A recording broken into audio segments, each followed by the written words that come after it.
Football জগতে সবচেয়ে ভালো ড্রিবলিং এবং স্পিড দিয়ে জগৎ চিনিয়েছেন নেইমার জুনিয়র। ব্রাজিল দলের হয়ে সবচেয়ে বেশি গোল করেছেন নেইমার, আধিপত্য দেখিয়েছেন ব্রাজিল দলের হয়ে। তবে বারবার নেইমারকে ইনজুরি কবলে করে নিয়েছে, তাই তো মাঠে ইনজুরিতে পড়ে যায় নেইমার। তবে নেইমারের এই যাত্রাটা শুরু হয় 2014 সালে কলম্বিয়ার বিপক্ষের ম্যাচে। কলম্বিয়া দলের খেলোয়াড়রা যেন প্রতিপক্ষকে আঘাত করতেই মাঠে নামে, একের পর এক ফাউল করে বসেন ব্রাজিলকে।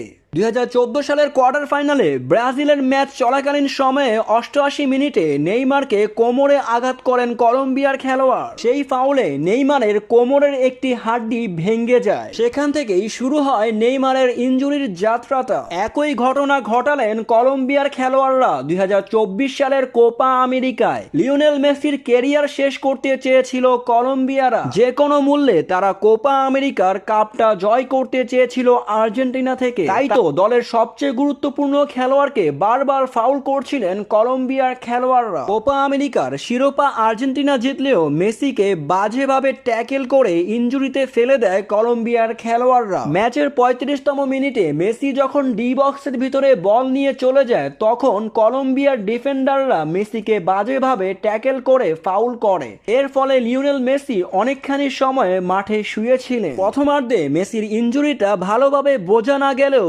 দ্বিতীয়ার্ধে ঠিকই টের পান লিওনেল মেসি।